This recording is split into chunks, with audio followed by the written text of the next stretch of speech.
देखो, next question है the structure of the following reaction is. हमारे पास ये एक ही स्ट्रक्चर बतानी इस रिएक्शन के अंदर, तो हमें सबसे पहले ये पता होना चाहिए कि ये रिएक्शन आपके लिए है क्या, है ना। तो देखो, हमें पता है कि इस रिएक्शन में हमें ये प्रोडक्ट तो बना बनाए थे। अब इन चारों में से कौन सा ए होगा जिससे ये बना है। तो देखो, हम ऐसा तो करेंगे नहीं, चारों को बना करके देखेंगे कि भैया इससे बनाओ, फिर इससे बनाओ, फिर इससे, फिर इससे तो बहुत टाइम ज्यादा खराब होगा। तो सबसे पहले हमें ये पता होना चाहिए। देखो दिया क्या है, फोटोन, इसका मतलब फोटोकेमिकल कंडीशन दी, इसका मतलब कहीं ना कहीं पैरासाइक्लिक का पार्ट है। उसके बाद क्या, ओजोनोलाइसिस दिया हुआ। तो सबसे पहले यही, इसी में इसके आंसर का देखो, इसके पास ट्रिकी बेस समझो। सबसे पहले तो देखो, हमें पता है कि अगर हम तीनों की बात करें, चारों कंपाउंड की बात करें, तो इनमें कहीं ना कहीं दो डबल बॉन्ड है। सो ये एक पाई बॉन्ड ये रहा, एक पाई बॉन्ड ये रहा, एक पाई बॉन्ड ये रहा, एक ये रहा, एक ये रहा, एक ये रहा, ये रहा, है ना। तो हमें पता है कि ये कहीं ना कहीं साइक्लो एडिशन का, यानी यहाँ पर कौन सी फोटोकेमिकल है, पैरासाइक्लिक का पार्ट है। तो कौन सा 2+2 साइक्लो एडिशन होगा। मुझे एक बात बताओ, 2+2 साइक्लो एडिशन होगा, इसका मतलब 2+2 साइक्लो एडिशन होगा तो इस पाई बॉन्ड का इस पाई बॉन्ड का होगा, इसका इसका होगा, ठीक है। दूसरा स्टेप क्या है, ओजोनोलाइसिस। तो हमें पता है जब भी 2+2 साइक्लो एडिशन इनमें से किसी का भी होगा, तो इस यहां पर जो ट्रिपल बॉन्ड है ना, तो वहां पर एक पाई बॉन्ड बच जाएगा, और उस पाई बॉन्ड का क्या होगा, यहां पर ओजोनोलाइसिस होगा। अब ये देखना है कि कौन सा पाई बॉन्ड बचता है। तो मुझे एक बात बताओ, इस प्रोडक्ट में देखो 1 2 3 4, यानी 4 नंबर पोजीशन के ऊपर यहाँ पर डबल बॉन्ड लगाया, और ये वही डबल बॉन्ड है जो इस 2+2 साइक्लो एडिशन के बाद बचा था, ठीक है ना, ये वही है। और इसी क्या क्या होगा, ओजोनोलाइसिस होगा, है ना। और ओजोनोलाइसिस में पता है कि जहां पर कभी डबल बॉन्ड होता है ना, जैसे मान लो ये डबल बॉन्ड है ना, ये डबल बॉन्ड है, इसका अगर मैं ओजोनोलाइसिस कराता हूं तो ये क्या कर देता है, यहां पर ऑक्सीजन और यहां पर ऑक्सीजन, ऐसा कर देता है, ठीक है। इसका मतलब हमें पता है ये ओजोनोलाइसिस का काम होता है, ठीक है। अब देखो, अब हमें पता है, इसका मतलब हमें ये तो पता चल गया कि ओजोनोलाइसिस इसी डबल बॉन्ड का होगा, ट्रिपल बॉन्ड में एक बॉन्ड बचेगा, उसका ओजोनोलाइसिस होगा। अब पता करो कि कौन सा होगा। तो मुझे एक बात बताओ, यहां से ये ग्रुप देखो कौन सा है, एस्ट्रिक ग्रुप है, ये भी क्या एस्ट्रिक ग्रुप, 1 2 3 4, 4 नंबर पोजीशन पे। तो देखो यहाँ पर 1 2 3 4, ठीक है। यहाँ पर देखो 1 2 3 4, इसका मतलब या तो ये हो सकता है आपका ए, या ये हो सकता है। अगर इन दोनों में से कोई एक होता तो देखो 1 2, यानी यहां पर होता है, यहां पर यह डबल बॉन्ड होता। इसका मतलब अब देखो यहाँ पर यही बसता, 2+2 साइक्लो एडिशन के बाद डबल बॉन्ड ये बसता, यहाँ पर भी यह बसता। लेकिन यहाँ पर अगर ये बसता तो यहाँ पर डबल बॉन्ड आता, इसका ओजोनोलाइसिस होता। लेकिन यहाँ पर डबल बॉन्ड नहीं, इसका मतलब कौन सी पोजीशन पर एस्टर वाले ग्रुप में देखो 1 2 3 4, 1 2 3 4, 1 2 3 4, या तो ये हो सकता है या ये हो सकता है, ये दोनों तो कट गए, यानी सी और डी तो कट गए पूरी तरह से ऑप्शन में। अब इन दोनों में हमें पता है या तो ये है या ये, हमें पता चल गया ओजोनोलाइसिस के दौरान हमें वाई ट्रिपल बॉन्ड कौन सा इसमें बचा रहेगा, ठीक है। अब देखो, उसके बाद देखो, हमें पता है कि NaOH बाद में क्या करेगा, ओजोनोलाइसिस होगा। उसके बाद क्या होगा, या तो बाद में कार्बोनिल ग्रुप बनेगा। अब कौन सा कार्बोनिल ग्रुप बनेगा, देखो सबसे पहले इसमें करा के देखते हैं, बाकी दो तो कर ही लेंगे ना। ये देखो,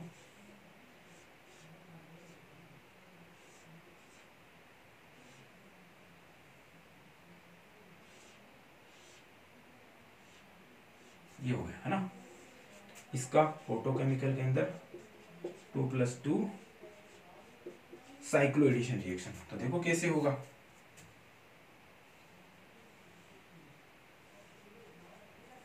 ये 2+2 साइक्लो एडिशन हो गया।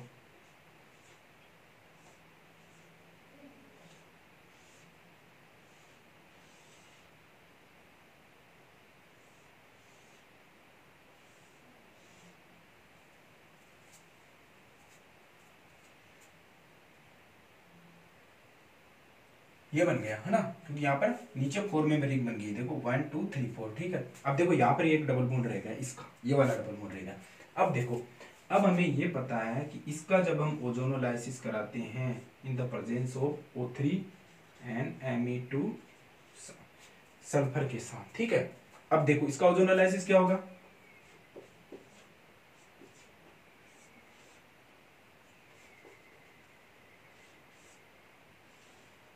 एक तो डबल बॉन्ड यहाँ पर, क्योंकि हमें पता है ओजोनोलाइसिस के अंदर क्या होता है, पाई बॉन्ड का ब्रेक होता है, और दोनों क्या, अगर ऑक्सीजन जुड़ जाएगा,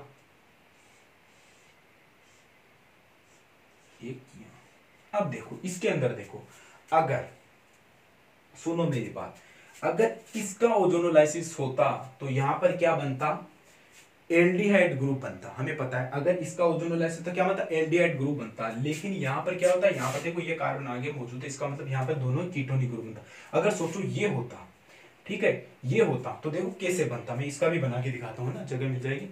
पहले इसको कर लेते हैं, मैं इसका ही बना के दिखाऊंगा। अब देखो, अब उसके बाद हमारा क्या है, बेस। बेस क्या है, NaOH है ना। इसका काम क्या होता है, हाइड्रोजन को निकालना, ठीक है। अब देखो कौन से हाइड्रोजन के निकलेगा, जो मोर एसिडिक हो, है ना। देखो वैसे तो एसिडिक ये भी है, ये भी है, और ये भी है, और ये भी है। अब इनमें से कौन सा निकलेगा, है ना। तो देखो ये निकलेगा, ये निकलेगा, ये निकलेगा, ये निकलेगा। तो हमें पता है सबसे ज्यादा मोर एसिडिक है वही हाइड्रोजन निकलेगा, ठीक है।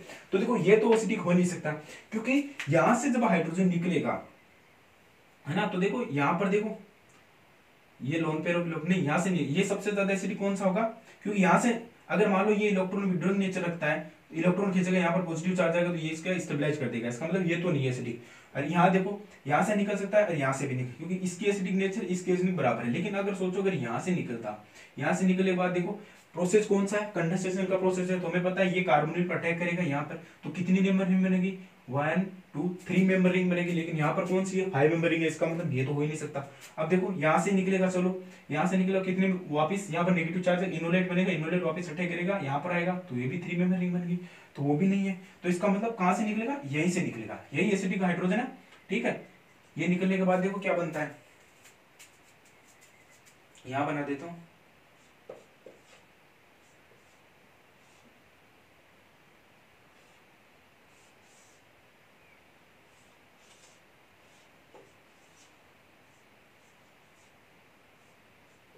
ये इनोलेट आयल बनेगा,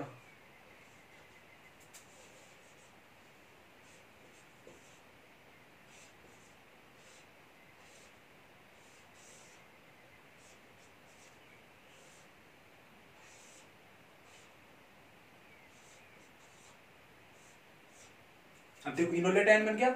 अभी इनोलेट आयन वापस क्या करेगा, इसके ऊपर अटैक करेगा। चलो फिर देखो क्या बनता है,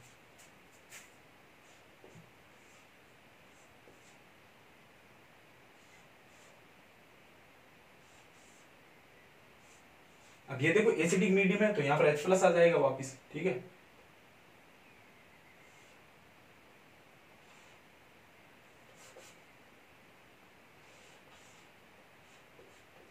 अब देखो ये बन गया हमारे पास, है ना। अब देखो, अब हमारे पास वापिस क्या है, बेस। बेस तो अभी मौजूद है मीडियम के अंदर, तो बेस क्या करेगा, यहां से इस हाइड्रोजन निकलेगा, और यहां से फिर क्या होगा, ये H2O बाहर निकल जाएगा और हमें ये कंपाउंड मिलेगा, ठीक है। ये सेम, ये दोनों देख लो सही, है ना।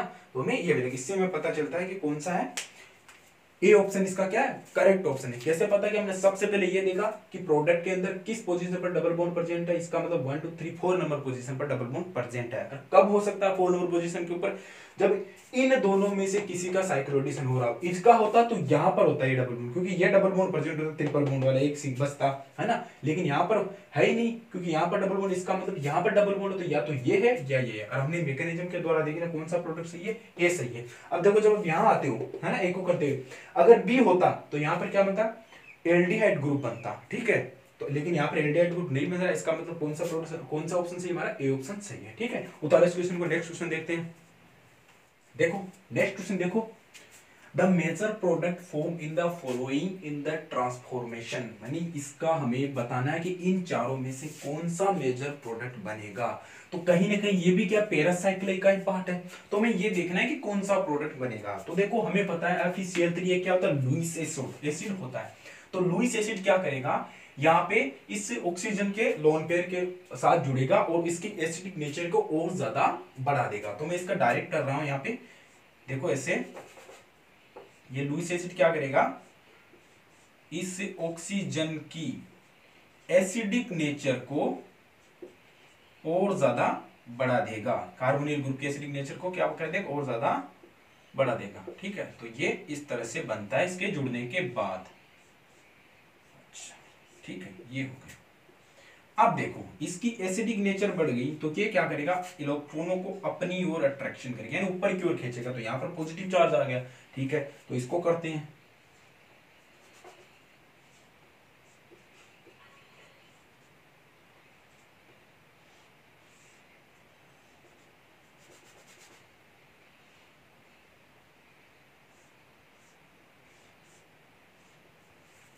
थोड़ा सा दिक्कत में आ गया, चलो सॉरी, थोड़ा सा बन नहीं रहा है। FeCl3, ये पॉजिटिव चार्ज यहां पर आ गया,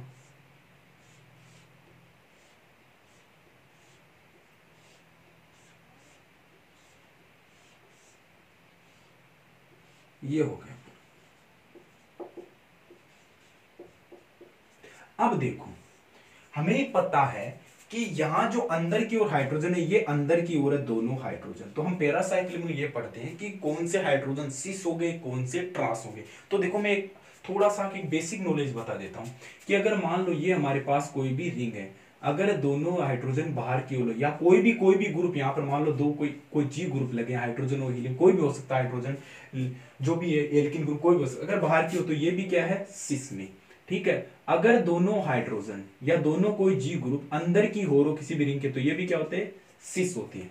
लेकिन अगर मान लो इस रिंग के एक ग्रुप इधर होता है, एक ग्रुप इधर होता है, ठीक है, हो सकता है कि ये एक ग्रुप इधर भी हो और एक ग्रुप इधर भी। ये कौन सा है, ये कौन सा है, ट्रांस। ये दोनों क्या है, इस तरह की, मतलब अगर मान लो किसी रिंग, जैसे मान लो ये रिंग है तो दोनों हाइड्रोजन या दोनों ग्रुप, कोई भी जी ग्रुप अगर दोनों बाहर की ओर तो सिस होता है, दोनों अंदर की ओर तो सिस होता है, अगर दोनों एक साइड हो, दोनों एक साइड हो तो ट्रांस होता है। तो इसका मतलब यहां पर कौन सा है, ये हाइड्रोजन दोनों क्या है, सिस मैनर में है, ठीक है। अब देखो, अब हमें ये पता है कि ये पैरासाइक्लिक का पार्ट है, तो यहां पर क्या होगा, पैरासाइक्लिक रिएक्शन होगी। तो पैरासाइक्लिक रिएक्शन में कौन सी होगी, हमें पता है कि यहां पर ये है पॉजिटिव चार्ज आ गया, तो देखो ये डबल बॉन्ड यहां आएगा और यहां से ये यहां इसके ऊपर अटैक करेगा, यानी ये हमारी 5 मेंबर रिंग बनेगी। तो देखो कितने इलेक्ट्रॉन पार्टिसिपेट कर रहे हैं, 4 इलेक्ट्रॉन पार्टिसिपेट कर रहे हैं, इसका मतलब ये कौन होगी, 4n सिस्टम वाली रिंग होगी। अब हमें ये पता करना है कि ये कौन रोटेटरी है या डिसरोटेटरी। तो सबसे पहले हमें ये पता करना है कि थर्मल कंडीशन में या फोटोकेमिकल कंडीशन में है ना, या हाई टेम्परेचर के अंदर है सकता है। तो हमें पता है कि इसमें कुछ नहीं लिखा, तो हम क्या करेंगे, सिर्फ नॉर्मल रूम टेम्परेचर को मानकर ही रिएक्शन को करेंगे जब कुछ नहीं दिया होता। तो इसका मतलब ये नॉर्मल रूम टेम्परेचर में थर्मल कंडीशन में हो रही है। तो फॉरेन सिस्टम थर्मल कंडीशन, सबसे पहले ये देखो कौन सा इसका जो होमो होगा, होमो कौन सा होगा, साइटू होमो होगा। और साइटू होमो होगा तो देखो साइटू होमो के मतलब क्या होता है, इसका जो ऑर्बिटल व्यू है वो किस तरह से होता है, इसको थोड़ा सा देखो डिटेल में। यानी साइटू है तो देखो इसका मतलब जब यहां पर होगा, मैं ये बीच के नहीं मान लू, ये प्लस ये माइनस ये माइनस ये प्लस, इस तरह का इसका ऑर्बिटल व्यू होता है। तो मुझे एक बात बताओ कि इसमें साइवन साइड टू, हाँ थर्मल कंडीशन है, और साइड टू कंडीशन में इस तरह का इसका ऑर्बिटल व्यू होगा, है ना। तो देखो अब देखो कौन सा मोशन होगा, पहले ये देखो जरा ध्यान से, तो ये कौन सा होगा, कौन रोटेटरी, है ना, डिसरोटेटरी नहीं होगा, कौन रोटेटरी मोशन का, दोनों के दोनों क्या सेम साइन में हो रहा है ना, इस तरह सेम सेम, ये दोनों ऑर्बिटल सेम साइन में रोटेशन, सेम साइड में रोटेशन कर रहे हैं। तो जब सेम साइन में रोटेशन कर रहा है कौन सा होता है, कौन रोटेटरी रोटेशन होता है। थर्मल कंडीशन का साइन टू क्या होता है, कौन रोटेटरी मोशन होता है। तो हमें पता है कि ये साइन टू और कौन रोटेटरी, है ना, कौन रोटेटरी मोशन होता है। जब भी कौन रोटेटरी मोशन होता है ना, तो जो ओल्ड स्टीरियो होती है ना, इसकी ओल्ड स्टीरियो वो चेंज हो जाती है। अगर सिस है तो ट्रांस हो जाती है, ट्रांस है तो सिस हो जाती है। लेकिन अगर मान लो डिसरोटेटरी में, किसी भी एग्जांपल में देखो, अगर डिसरोटेटरी मैनर में रिएक्शन हो रही है तो स्टीरियो चेंज नहीं होगी। लेकिन अगर कौन रोटेटरी मोशन में हो रहा है तो स्टीरियो, ओल्ड स्टीरियो चेंज होगी। कौन रोटेटरी में कौन का सी होता है, सी का मतलब चेंज, डिसरोटेटरी मतलब डोंट चेंज। अगर कहीं पे डिसरोटेटरी होता है तो हमें स्टीरियो चेंज नहीं करनी है, आप ध्यान रखना। अगर कहीं कौन रोटेटरी होता है तो स्टीरियो चेंज करनी है। अब यहाँ पर साइन टू क्या फॉरेन सिस्टम है, कौन रोटेटरी, इसका मतलब इनकी स्टीरियो चेंज होगी, यानी ये ट्रांस मैनर में चले जाएंगे। अब देखो यहाँ पर ट्रांस मैनर में चले जाएंगे, तो इसका मतलब यहाँ पर दोनों जो हाइड्रोजन ये ट्रांस मैनर में होंगे। तो देखो किस में, ट्रांस मैनर में, ये सिस में है, ये सिस में है, तो मतलब जो सिस में है वो तो हो ही नहीं सकता, ये भी नहीं है, ये भी नहीं है क्योंकि दोनों हाइड्रोजन, अब देखो यहां पर दोनों हाइड्रोजन क्या ट्रांस में है, यहां पर भी ट्रांस में, इसका मतलब इन दोनों में से कोई एक हो सकता है ना। अब कौन सा होगा, चलो देखते हैं। फॉरेन सिस्टम हो गया, अब देखो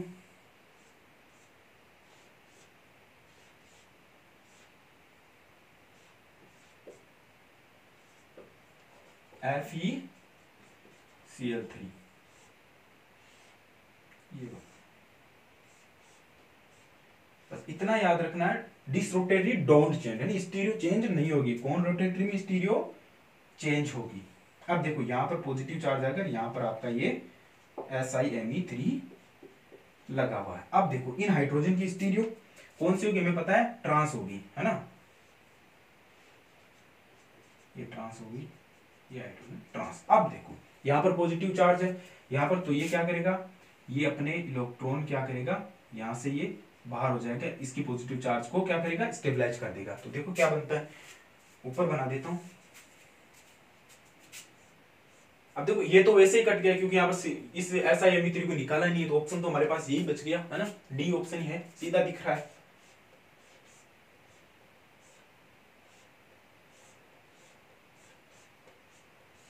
ये बस ये बन गया। अब देखो यहां पर देखो, अब वापिस क्या होगा, टोटोमेरिज्म होगा, तो यहां पर कोई भी इसका वापिस टोटोमेरिज्म होगा तो हमें क्या बनेगा, देखो क्या बनता है,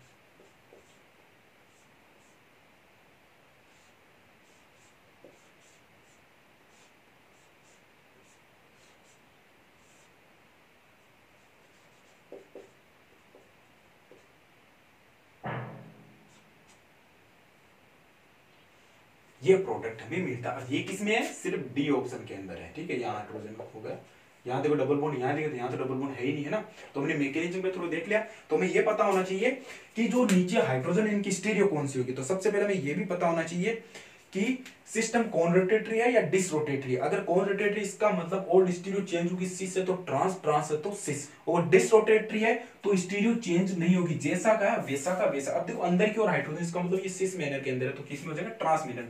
अब देखो यहाँ दोनों पर सिस मैनर में, इसका मतलब ये नहीं हो सकता, यहाँ ट्रांस में है, यहाँ ट्रांस में, लेकिन यहाँ पर देखो SiMe3 को बाहर नहीं निकाला गया, डबल बॉन्ड देखो यहाँ लगाया हुआ है, तो हो ही नहीं सकता।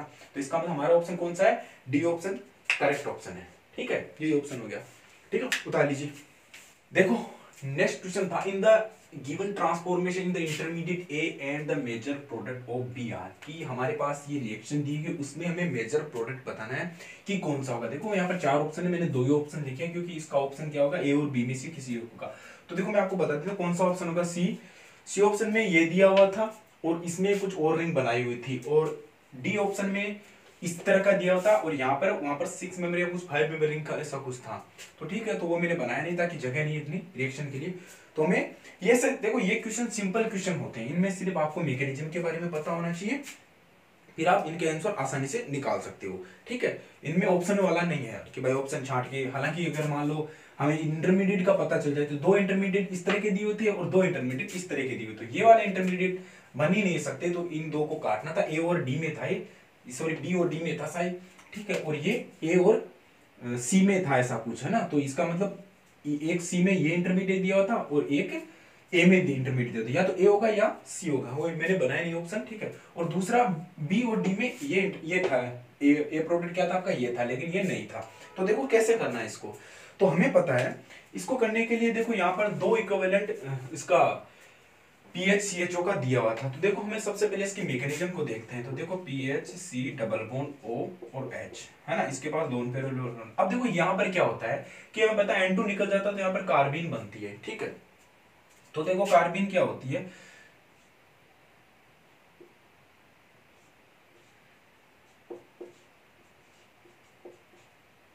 ठीक है, यहाँ हाइड्रोजन था, ये कार्बिन होती है। अब देखो यहाँ क्या होता है कि ये ऑक्सीजन के लोन, क्योंकि हमें पता है कि यहाँ पर जो ये होता है ना कार्बिन, ये क्या होती है, इलेक्ट्रॉन डेफिशिएंस होती है। तो इलेक्ट्रॉन डेफिशिएंस होने के कारण क्या होता है कि यहाँ से ये इलेक्ट्रॉन डेफिशिएंस होने के कारण ये जो इस ऑक्सीजन के लोन पेयर इलेक्ट्रॉन, ये इस पे क्या करेंगे, अटैक करेंगे, ठीक है। तो हमारे पास क्या बनता है, देखो PHC डबल बॉन्ड O ठीक है, यहाँ पर H और यहाँ पर ये हमारा CH, इसके ऊपर नेगेटिव चार्ज, क्योंकि ये अपने लोन पे इलेक्ट्रॉन यहाँ पर डोनेट करता है, यहाँ पर नेगेटिव चार्ज आ जाएगा, और साथ में क्या आएगा, COOET आएगा। ठीक है, तो हमारे पास एक इक्विवेलेंट जो इसका जो बेंजाइड दिया, इसका तो काम हो गया। अब हमारे पास दो इक्विवेलेंट दिए गए हैं, तो इसका मतलब देखो यहाँ पर जो इंटरमीडिएट बन रहा है, तो ये तो हमारे पास क्या हो गया, इंटरमीडिएट हो गया, है ना, इंटरमीडिएट। तो देखो प्रोडक्ट इन चार ऑप्शन में क्या हुआ था कि ए और सी का तो इंटरमीडिएट ये दिया हुआ था, ये वाला, है ना, ये वाला इंटरमीडिएट दिया हुआ था, और बाद में जो बी और डी है ना, उसमें ये दिया हुआ था और रिंग कुछ अलग थी। ठीक है, और सी के अंदर जो था यहाँ पर कुछ रीजियो सिलेक्टिविटी का कुछ कॉन्सेप्ट था, तो वह तो मैं आपको चार ऑप्शन बनाया नहीं है, क्योंकि ये सीधा डायरेक्ट मैकेनिज्म के थ्रू ऐसा हो रहा था। ठीक है, तो देखो हमें पता है ऑक्सीजन के बाद लोन पेयर इलेक्ट्रॉन इस कार्बन, यहाँ पर देखो नाइट्रोजन N2 बाहर निकलेगा तो क्या बनेगा, सीधा कार्बन बनेगा, और कार्बन के ऊपर क्या करेगा, ये ऑक्सीजन लोन पेयर अटैक करेगा, तो इस पर नेगेटिव चार्ज, ये हमारे इंटरमीडिएट बन गया। अब देखो दूसरा ये आता है हमारे पास, तो यहाँ पर देखो रीजियो सिलेक्टिविटी के थ्रू प्रोडक्ट बनेगा, है ना, तो देखो यहाँ कौन सा बनेगा, रीजियो सिलेक्टिविटी। तो हमें पता है कि यहाँ पर जो आपका ये जो होता है पीएच और हाइड्रोजन, ये होता है। ठीक है, अब देखो यहां पर क्या होगा कि ये जो नेगेटिव चार्ज है ये इस कार्बोनिल पर अटैक है, क्योंकि इलेक्ट्रो पॉजिटिव इलेक्ट्रोफिल नेचर रखता है। ठीक है, फिर यहां से ये क्या यहां अटैक करेगा और ये बन जाएगा हमारा प्रोडक्ट। मतलब बिल्कुल सिंपल क्वेश्चन था, कुछ नहीं करना था, सिर्फ आपको एक मैकेनिज्म के थ्रू चलना था। हमें ये बस ये पता होना चाहिए कि ये क्या बनाता है, कार्बन बनाता है, ये मैकेनिज्म अलग है इसकी, तो हम किसी और में डिटेल से चर्चा करेंगे ये कैसे N2 से ये कार्बन बना। ठीक है, तो देखो सिंपल बन रहा है, कौन सा प्रोडक्ट बन रहा है, ये बन रहा है PH CO CH O C PH, ये यहां जुड़ गया और यहाँ OAT, और सॉरी ये C double bond O OAT, ये बन रहा है सिंपल प्रोडक्ट, ये बन रहा है। ठीक है, यहाँ पर हाइड्रोजन, तो सिंपल इसमें कौन सा है, सीधा ऑप्शन कौन सा था, ए ही था, है ना, क्योंकि सी के साथ मैंने कहा ना चार ऑप्शन मैंने नहीं बनाए, मैंने सीधा, क्योंकि ये क्वेश्चन मैकेनिज्म के थ्रू ही सोल्व होते हैं। ठीक है, तो देखो हो गया, बहुत ही इजी क्वेश्चन था, कुछ नहीं, बस आपको एक सिंपल सी स्टेप फॉलो करनी थी इंटरमीडिएट के बारे में। अगर इंटरमीडिएट देखो यहाँ पर एक सी में इंटरमीडिएट ये था और एक ए में, तो आपको ए और सी में छांटे थे, ये तो कट गए, क्योंकि एक डी में ये था, ये तो बन नहीं रहा इंटरमीडिएट, है ना, तो इसका मतलब तो हमें दो ऑप्शन तो कट गए, बचे कौन सा, ए और सी बचा था हमारे पास। तो हमें फिर आगे मैकेनिज्म के थ्रू हमें रीजियो सिलेक्टिव प्रोडक्ट बना था, जो रीजियो सिलेक्टिव प्रोडक्ट कौन सा था, आपको ये बनता है, तो इसका मतलब हमारा ए ऑप्शन इसका करेक्ट आंसर था। ठीक है, तो देखो ये उतार लो, नेक्स्ट क्वेश्चन देखते हैं। देखो नेक्स्ट क्वेश्चन देखो बहुत ही आसान है, लेकिन कुछ इसमें कुछ चीजों को आपको ध्यान में रखना होगा कि हमें क्या आता है, मेजर प्रोडक्ट बताने फ्लोइंग रिएक्शन सीक्वेंस के अंदर। तो देखो सीधी सी बात है कि इनमें सबसे पहले देखो ये जो OMe ग्रुप है ना, ये वाला, ये ईथर ग्रुप, ये सब में मेंटेन है, यानी इसका तो हमें इसके साथ तो छेड़छाड़ करनी ही नहीं है। अब दिक्कत आ रही है यहाँ वाले में, है ना, तो देखो कौन सा होगा। सबसे पहले हमें पता है कि जो ट्रस्टिक ब्यूटोक्साइड या लिथियम ब्यूटोक्साइड होता है ना, तो देखो यहाँ कंफ्यूजन क्या होगा मैं बताता हूँ आपको। तो सबसे पहले हमें ये पता है कि ट्रस्टिक ब्यूटोक्साइड ये होता है, ठीक है, इसका ट्रस्टिक लिथियम ब्यूटोक्साइड। मुझे एक बात बताओ, यहाँ पर क्या हो सकता है कि ये एक तरह का क्या हो बेस होता है, बहुत ही स्ट्रॉन्ग बेस होता है, और ये इतना ज्यादा स्ट्रॉन्ग बेस होता है कि बेंजीन के ऊपर से भी क्या करता है, प्रोटॉन को निकाल लेता है। ठीक है, इतना ज्यादा स्ट्रॉन्ग बेस होता है, यानी बेंजीन जो होता है, बेंजीन रिंग से भी क्या प्रोटॉन को एक्सेप्ट कर लेता है ना। तो लेकिन यहाँ देखो हमारे पास, हमें एक चीज का हमेशा ध्यान रखना है कि जो लिथियम की जो एफिनिटी तो होती है ना, वो ऑक्सीजन के साथ ज्यादा होती है ना, लिथियम की जो जुड़ने की एफिनिटी किसके साथ होती है, ऑक्सीजन के साथ ज्यादा होती है। तो सबसे पहले क्या होगा कि यहाँ पर जो ऑक्सीजन का जो लोन पेयर ऑफ इलेक्ट्रॉन है ना, ये क्या करेगा, इस ब्यूटोक्साइड पर अटैक करेगा, यानी इस पे अटैक करे तो हमारे पास क्या बनेगा, ये बनेगा हमारे पास, ठीक है, ये बन गया हमारे पास। तो हमारे पास क्या बन गया, लिथियम ब्यूटोक्साइड, इसके ऊपर पॉजिटिव, इसके ऊपर नेगेटिव चार्ज। अब देखो यहां से क्या होता है, यहां से क्या होता है कि ये जो ब्यूटोक्साइड है, ये एक तरह का क्या स्ट्रॉन्ग बेस है, स्ट्रॉन्ग बेस होने के कारण यहां से देखो प्रोटॉन ये कहीं से भी निकाल सकता है, यहां से भी निकाल सकता है और यहां से भी, दो तरह की पोजीशन है यहां से प्रोटॉन निकालने की। अब सवाल ये है कि ये कहां से प्रोटॉन निकालेगा, है ना। तो सबसे पहले आपको ये ध्यान रखना है कि ब्यूटोक्साइड है, ये सिलीनियम जहां भी दिया हो, सिलिकॉन वगैरह, तो उसकी एफिनिटी क्या होती है, ऑक्सीजन के साथ जुड़ने की सबसे ज्यादा होती है। यानी सबसे पहले ऑक्सीजन के साथ जुड़ेंगे, उसके बाद आगे की प्रोसेस होगी। तो यहाँ पर जो लिथियम क्या होता है, सबसे पहले ऑक्सीजन के साथ जुड़ेगी, क्योंकि ऑक्सीजन के साथ जुड़ने की इसकी एफिनिटी क्या होती है, ज्यादा होती है। ठीक है, अब देखो प्रोटॉन यहां पर भी है, यहां पर भी। कंडीशन कहां गड़बड़ होती है, अगर कुछ स्टूडेंट यहां से प्रोटॉन निकाल लेते हैं ना, तो या तो प्रोडक्ट ये बनता है या ये बनता है। अब देखो यहां पर सारे में लगभग ऐसा लग रहा है कि पता नहीं कौन सी, बहुत ज्यादा कंफ्यूजन होता है इसके अंदर, लेकिन इसमें कुछ बातों को आपको ध्यान रखना होगा। अब देखो हमें पता है कि जो टर्सरिक ब्यूटोक्साइड है ना, वो क्या होता है कि मोर बल्कि बेस होता है, बहुत ही ज्यादा बल्कि बेस होता है। तो यहां तो ये अप्रोच ही नहीं कर पाएगा, है ना, स्टेरिक हिंड्रेट के कारण, है ना।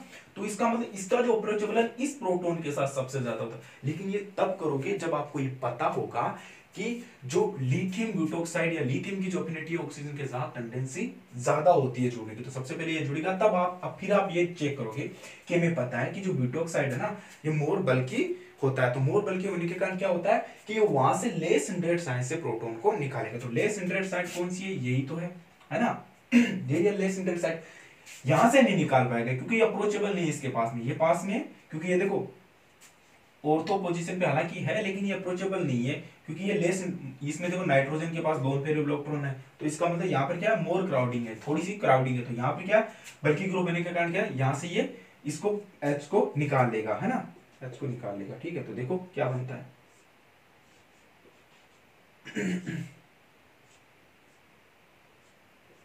ये नेगेटिव चार्ज और यहाँ पर लिथियम आयन, इसके पास बाद में लिथियम आ जाता है। ठीक है, तो देखो फिर वो ये बनता है। अब देखो फिर आगे क्या दिया हुआ है, ICH2CH2I, हमें फिर आगे दिया हुआ है, ये दिया हुआ है, ये दिया हुआ है। ठीक है, अब देखो यहां क्या होता है कि ये जो नेगेटिव चार्ज है, ये यहाँ इस जो आयोडीन के एंटी सिग्मा स्टार में इलेक्ट्रॉन डोनेट करेगा। कुछ बंदों के क्या होता है, मुझे एक बात बताओ, कईयों में यहाँ कंफ्यूजन क्या होता है कि इसका डायरेक्ट अटैक यहाँ करा देते हैं और ये लिविंग बाहर निकल जाता है, हमारा प्रोडक्ट कुछ और ही बनता है। तो मुझे एक बात बताओ, एक बार सपोज करूं कि क्या ये रिएक्शन ऐसा SN2 की तरफ हो रही है क्या। देखो अगर मान लो, एक बार सोचो, यहां से निकल गया बाहर, अगर आपने यहां अटैक करा दिया, इस पोजीशन पर अटैक करा दिया किसी भी ग्रुप का, तो यहाँ पर एक बार सोचो जो कार्बोकेटाइन बनेगा, ये कौन सा बनेगा, 1 डिग्री कार्बोकेटाइन बनेगा। हमें पता 1 डिग्री कार्बोकेटाइन स्टेबल नहीं होता है। तो इसके लिए हमें ये भी चीज को ध्यान रखनी है कि ये जो अटैक करेगा ना, इसका जो नेगेटिव चार्ज, वो हमेशा इस आयोडीन के एंटी सिग्मा स्टार में अटैक करेगा, है ना। तो एंटी सिग्मा स्टार में अटैक करेगा, तो ये बाहर निकल जाएगा और ये हमारे पास ये प्राप्त हो जाएगा। तो ये आयोडीन यहां जुड़ जाएगा, तो हमें क्या मिलेगा, ये मिलेगा हमें।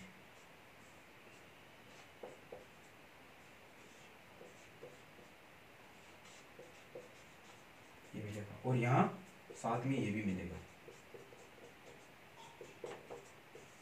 ये मिलेगा साथ में। ठीक है, तो ये हमारा ऑप्शन कौन सा था, ये ऑप्शन था बी ऑप्शन ही है ना, तो बी ऑप्शन ही। बस इसका ये ध्यान रखना है कि हमें ये पता होना चाहिए कि लिथियम की एफिनिटी ऑक्सीजन के साथ ज्यादा होती है, तो सबसे पहले लिथियम ब्यूटोक्साइड ऑक्सीजन के साथ जुड़ेगा। अब यहाँ पर देखो सबसे ज्यादा अप्रोचेबल हाइड्रोजन यही है, क्योंकि ये लिथियम ब्यूटोक्साइड क्या होता है, ये बहुत ही ज्यादा क्या होता है, क्राउडिंग होता है, बहुत ही ज्यादा स्टेरिकली हिंड्रेट होता है इसके चारों, बहुत ही बड़ा ग्रुप होता है। बड़ा ग्रुप होने के कारण क्या होता है, क्योंकि यहाँ पर इसके नाइट्रोजन के लोन पेयर इलेक्ट्रॉन पे होते हैं, तो रिपल्शन के कारण क्या होगा, ये हाइड्रोजन अप्रोचेबल नहीं होगा, है ना, बल्कि ग्रुप होने का। तो यही सबसे जो लेस हिंड्रेट साइड वाला हाइड्रोजन, उसको रिमूव करेगा यहाँ से। अब देखो यहाँ पर अटैक कहाँ करेगा, इस आयोडीन के एंटी सिग्मा स्टार में ये अपने इलेक्ट्रॉन यानी इलेक्ट्रॉन नेगेटिविटी, अपनी इलेक्ट्रॉन डेंसिटी प्रोवाइड करेगा, और यहाँ से ये बाहर, और आयोडीन का यहाँ एडिशन हो जाएगा हमारे पास। ये तो कंफ्यूजन क्या होता है, यहाँ भी हो सकता था कईयों का, तो ये दो ऑप्शन में तो कईयों ने ये टिक कर दिया होगा। अब देखो इसका कुछ ऐसा भी कर सकते हैं कि यहाँ अटैक करा दे, तो इतना ध्यान रखना है कि यहाँ अटैक नहीं होगा, क्योंकि एक बार सोचो यहाँ अटैक होगा, तो एक बार सोचो 1 डिग्री कार्बोकेटाइन बनेगा। तो 1 डिग्री कार्बोकेटाइन क्या होता है, स्टेबल नहीं होता है। तो इसीलिए हमें सिर्फ मेजर प्रोडक्ट बनाना है। तो इन कुछ कुछ छोटी छोटी बातों में आपको ध्यान रखना है कैसे बनेगा ना, तो आपको कुछ बेसिक बातों को ध्यान रखना है, ऐसे क्वेश्चनों में तो आसानी से हो जाएंगे। ठीक है, ये उतार लीजिए, नेक्स्ट क्वेश्चन देखते हैं, बहुत ही आसान क्वेश्चन था। ठीक है, उतारिए। देखो नेक्स्ट क्वेश्चन है, the major product from in the following reaction. हमें ये कुछ रिएक्टेंट दिया हुआ है और फॉर्मेल्डिहाइड दिया हुआ और CSA दिया हुआ है। तो हमें बताना है इसमें मेजर प्रोडक्ट कौन सा है। तो देखो इन दो में से कोई होगा, मैंने COD ऑप्शन नहीं बनाया, ठीक है, क्योंकि ये क्वेश्चन सिर्फ मैकेनिज्म के थ्रू ही होते हैं, ठीक है। तो देखो सबसे पहले हम देखते हैं, हमें पता है कि फॉर्मेल्डिहाइड दिया हुआ है और एमीन दिया हुआ, तो एमीनियम आयन बनेगा सबसे पहले। तो देखो करते हैं इसकी मैकेनिज्म के थ्रू कि कौन सा प्रोडक्ट बनेगा इसका। देखो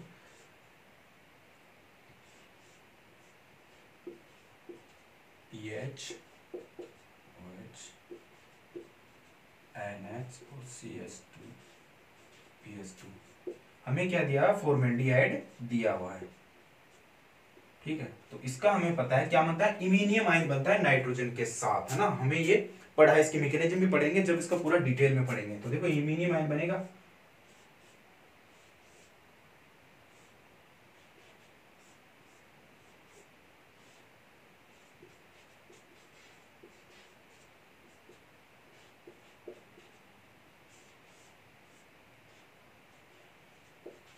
अब देखो अब यहां पर क्या होगा, पैरासाइक्लिक रिएक्शन का पार्ट है, कौन सा, देखो हमें पता है कि ये एलाइलिक पोजीशन है, तो 1 2 3 है ना, तो इसीलिए ये भी देखो 1 2 3, तो हमें पता है ये क्या है, 3 3 एजा ऑक्सा रीअरेंजमेंट, वो जो होता है ना साइक्लोएडिशन रिएक्शन, 3 3 ऑक्सी एजा कोप रीअरेंजमेंट, ये कौन सी है, 3 3 ऑक्सी एजा कोप रीअरेंजमेंट है, ये रिएक्शन है ना, ये 3 3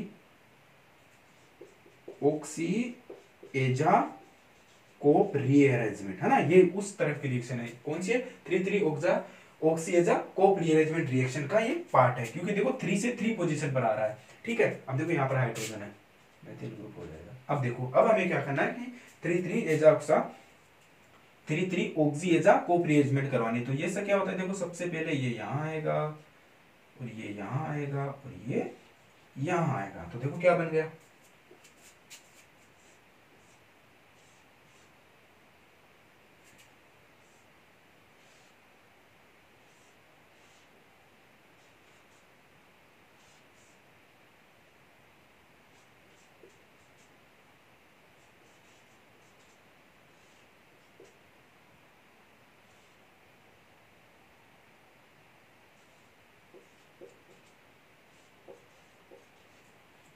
ये बन गया।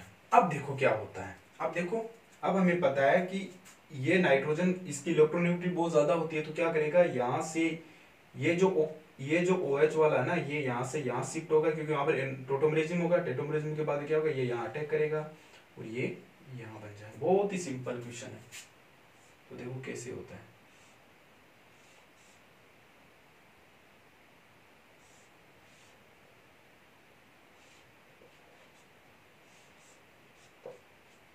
CH PH, देखो कौन सा, यहाँ पर 1 2, ये OH वाला आ गया यहाँ पे, ठीक है, और देखो ये कहाँ अटैक करेगा, इस पोजीशन पर अटैक करेगा, ये लो, ठीक है। तो हमारे पास ये बन गया यहाँ पर PH। तो देखो एक साइड तो 5 मेंबर रिंग है, एक साइड 1 2 3 4 5 6 7 मेंबर रिंग है, तो देखो हमारे पास बी ऑप्शन ही है जिसमें एक सब 5 मेंबर, एक सब 7 मेंबर रिंग है। देखो 1 2 3 4 5 6 7 मेंबर रिंग और एक 5 मेंबर रिंग, तो इसका मतलब हमारा बी ऑप्शन इसका क्या था, करेक्ट आंसर। बहुत ही आसान क्वेश्चन है सर, इसमें सिर्फ मैकेनिज्म का आनी चाहिए आपको, मैकेनिज्म के द्वारा आसानी से आप सॉल्व कर सकते हो, ठीक है।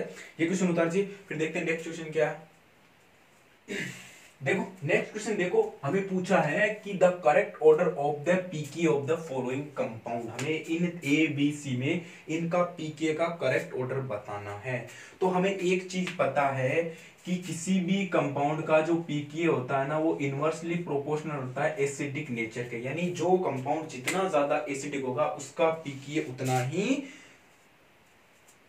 कम होगा, जिसकी एसिडिक नेचर जितनी ज्यादा पीके उतना कम होता है। तो सबसे पहले हमें इनमें देख लेते हैं कि किन का एसिडिक नेचर सबसे ज्यादा है। तो इसके लिए क्या करते हैं, हम तीनों में से हाइड्रोजन को रिमूव करवाते हैं। तो देखो सबसे पहले वाले कंपाउंड में जब हम हाइड्रोजन को रिमूव करवाएंगे तो इसके ऊपर नेगेटिव चार्ज आएगा, इसी तरह हम दूसरे पे करवाएंगे, है ना, तो इसके ऊपर क्या आएगा, नेगेटिव चार्ज आएगा। इसी तरह से हम तीसरे कंपाउंड को करवाएंगे, इसके ऊपर क्या आएगा, नेगेटिव चार्ज आएगा। अब हमें यह देखना है कि कौन सा नेगेटिव चार्ज सबसे ज्यादा स्टेबल है, इसका मतलब जितना ज्यादा आसानी से यहाँ से जो प्रोटॉन निकल जाएगा ना, तो उसके बाद उसकी एसिडिक नेचर जिसकी ज्यादा होगी उसी का आसानी से मिलेगा, और जिसकी एसिडिक नेचर जितनी ज्यादा होगी उसका पीके का मान उतना ही कम होगा। अब मुझे एक बात दो, पहले की बात करते हैं।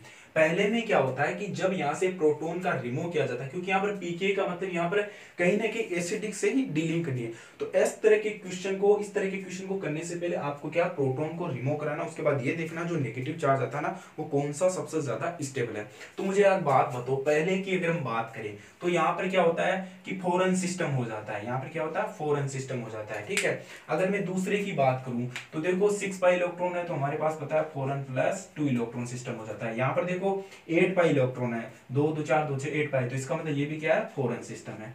तो हमें पता है कि इन दोनों में से यहां से निकलने के बाद ये एंटी एरोमेटिक करेक्टर आता है, यहाँ पे एंटी एरोमेटिक करेक्टर आते हैं। हमें पता है कि कोई भी कंपाउंड एंटी एरोमेटिक करेक्टर में आने की कोशिश नहीं करता है, तो इसका मतलब इनका पीके का मान सबसे ज्यादा होगा। मतलब यहां से मतलब इसके जो एसिडिक नेचर है, एसिडिक नेचर क्या होती है कम होती है, क्योंकि यहां से अगर प्रोटॉन निकलेगा नेगेटिव चार्ज आएगा तो यहाँ पर एंटी एरोमेटिक करेक्टर आ जाएंगे, और पहले में भी क्या होता है कि यहां से निकलेगा तो यहाँ पर भी क्या एंटी एरोमेटिक करेक्टर आ जाएंगे, क्योंकि फोरन सिस्टम होता है ना, और यहाँ पर भी फोरन सिस्टम हो गया, ठीक है।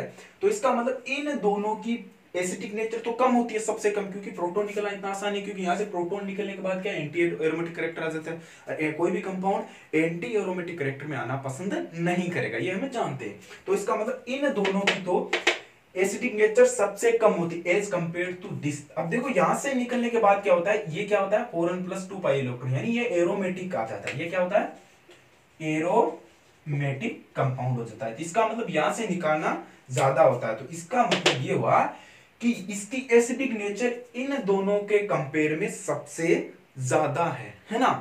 तो अब देखो इसके ज्यादा होने का मतलब कि जो बी है ना, बी इसकी एसिडिक नेचर ज्यादा, इसका मतलब इसका पीके सबसे कम होगा। तो इसका मतलब कह सकते हैं कि बी का जो पीके है ना वो इन दोनों के कंपेयर में सबसे कम है, क्योंकि एसिडिक नेचर जितनी ज्यादा होती है, क्योंकि यहां से देखो प्रोटॉन निकलने के बाद क्या होता है इसमें एरोमेटिसिटी आती है, तो एरोमेटिसिटी आने के कारण क्या होता है इसकी एसिडिक नेचर ज्यादा होती है, और एसिडिक नेचर हमें पता है कि पीके की वैल्यू एसिडिक नेचर के इनवर्सली प्रोपोर्शनल होती है, तो इसकी एसिडिक नेचर ज्यादा, तो इन दोनों के कंपेयर में बी का क्या है पीके सबसे कम है, सॉरी हाँ पीके सबसे कम है, क्योंकि एसिडिक नेचर ज्यादा तो पीके का मान भी क्या होता है कम होता है। हमें पता है पीके इनवर्सली प्रोपोर्शनल एसिडिक नेचर के होता है, जितना ज्यादा एसिडिक नेचर उसका पीके उतना ही कम। अब बात करते हैं इन दोनों की, तो हमें पता है कि जो दोनों ही देखो एंटी एरोमेटिक है ना, दोनों ही क्या है एंटी एरोमेटिक है, लेकिन ये देखो सॉरी एंटी एरोमेटिक नहीं, ये क्या नॉन प्लेनर है, ये क्या है नॉन प्लेनर है, और नॉन एरोमेटिक है, ये क्या है नॉन एरोमेटिक करेक्टर रखता है ये वाला। तो इसका मतलब नॉन एरोमेटिक करेक्टर में इतना ज्यादा फर्क नहीं पड़ता। ये क्या एंटी एरोमेटिक करेक्टर, इसका मतलब यहां से तो निकालना बहुत ही ज्यादा, इसका सबसे एसिडिक नेचर सबसे कम होता है, निकाल ही नहीं देगा, एंटी एरोमेटिक करेक्टर आ जाएगा। तो इसका मतलब सबसे ज्यादा पीके में एसिडिक नेचर सबसे कम होता है, पीके सबसे ज्यादा होता है, तो ए का क्या होता है सबसे ज्यादा होता है, और सी का क्या होता है, सी का क्या होता है इस दोनों के बीच में होता है। यानी करेक्ट ऑर्डर क्या था ए सी बी, हमारा इनका पीके का करेक्ट ऑर्डर था, ठीक है। उतार लीजिए, नेक्स्ट क्वेश्चन देखते हैं। देखो नेक्स्ट क्वेश्चन देखो, the major product of the in the following reaction, यानी हमें इनमें से बताना है कि सबसे ज्यादा मेजर प्रोडक्ट कौन सा बनेगा। तो देखो सबसे पहले ये भी एक पैरासाइक्लिक का पार्ट है ना, इसके अलावा कुछ नहीं है, तो बहुत ही आसान क्वेश्चन है, आराम से सिर्फ मैकेनिज्म करते जाओ, जो जो पता है अपने आप आ जाएगा। तो हमें पता है कि फास्फोरस है, तो सबसे पहले देखो इसकी मैकेनिज्म तो देखें, देखो पीडीओएसी का होता है, इसके प्रेजेंस में हो रही है रिएक्शन है ना, तो एक तरह की कौन से है पैरासाइक्लिक का ये के पार्ट है। तो सबसे पहले क्या होता है कि यहाँ पे ये जो ACO है SiMe3, इसमें क्या होता है कि इस आइसोप्रोपाइल जो फास्फोरस आइसोप्रोपाइल का जो फास्फोरस है ना, ये क्या करेगा इसके लोन पेयर इलेक्ट्रॉन यहाँ अटैक करेंगे है ना, इससे सॉरी सिलीनियम के साथ अटैक करेंगे, क्योंकि सिलीनियम के पास क्या होता है वेकेंट डी ऑर्बिटल होता है, इसके पास क्या होता है लोन पेयर होता है। यहाँ पर जब अटैक करेगा क्या होगा, इस पे क्या आएगा नेगेटिव चार्ज आएगा है ना, यहाँ पर क्या आएगा नेगेटिव चार्ज आएगा, ठीक है। और यह नेगेटिव चार्ज फिर देखो क्या बनता है ACO ये नेगेटिव चार्ज ये हो गया, ठीक है।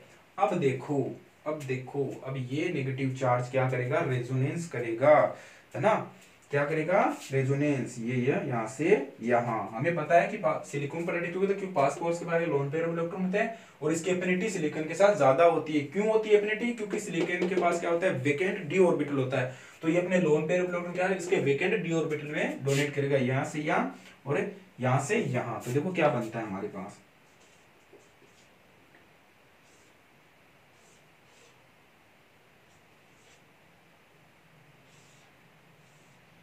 ये बन गया, है ना। अब देखो अब क्या होता है कि यहाँ पर एनजीपी का एक पार्ट जुड़ता है। हमने पढ़ा होगा एनजीपी का पार्ट में, जिसमें पाई बॉन्ड के द्वारा एनजीपी होती है, यानी लीविंग ग्रुप को निकालने का काम करते हैं। तो यहाँ पर देखो थ्रू द पाई बॉन्ड के द्वारा क्या होता है, एनजीपी होती है।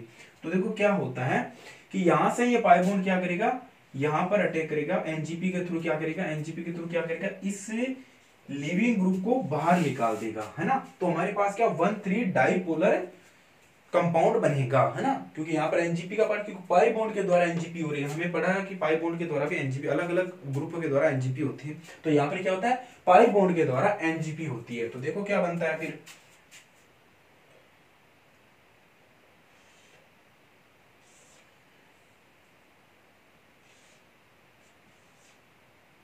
यहाँ पर क्या होता है, पॉजिटिव चार्ज आ जाता है, ठीक है।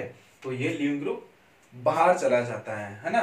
तो हमारे पास क्या होता है, यहाँ पर क्या होता है, पाई बॉन्ड, ये एनजीपी का पार्ट होता है ना।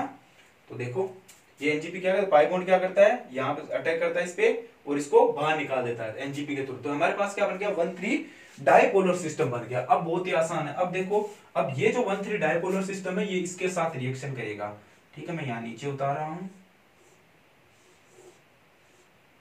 CH3 ये डबल बॉन्ड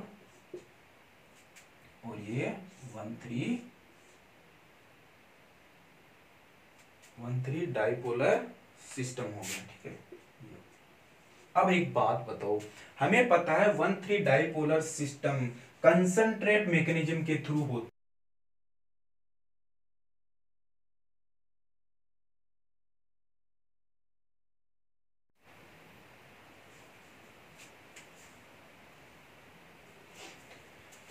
सॉरी देखो हमें पता है कि 1,3 डाइपोलर सिस्टम क्या होता है, कंसंट्रेट मैकेनिज्म के थ्रू होता है। इसका मतलब जो रिएक्टेंट की स्टीट है वही प्रोडक्ट में मेंटेन है, ये कंसंट्रेट प्रोसेस के थ्रू होता है।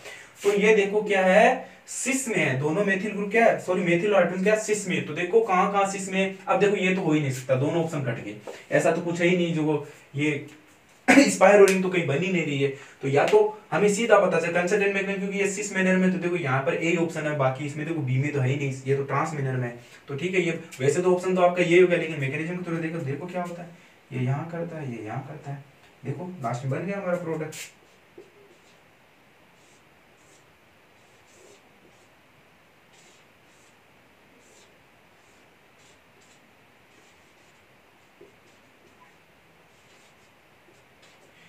यानी हमें पता है कि जो 1,3 डाइपोलर सिस्टम क्या होता है, एक कंसंट्रेट मैकेनिज्म के थ्रू होता है ना। ये कंसंट्रेट मैकेनिज्म यानी स्टीरियो जो रिएक्टेंट की वही प्रोडक्ट में मेंटेन रहती है, ठीक है। आज के लिए इतना ही, नेक्स्ट क्वेश्चन आगे करेंगे, ठीक है। उतार लीजिए, आपको बहुत ही आसान क्वेश्चन आते हैं। इनऑर्गेनिक ऑर्गेनिक इस बार बहुत ही आसान था नेट के अंदर पेपर, ठीक है। सिर्फ सिंपल क्वेश्चन पूछे गए थे, ठीक है। उतार लीजिए।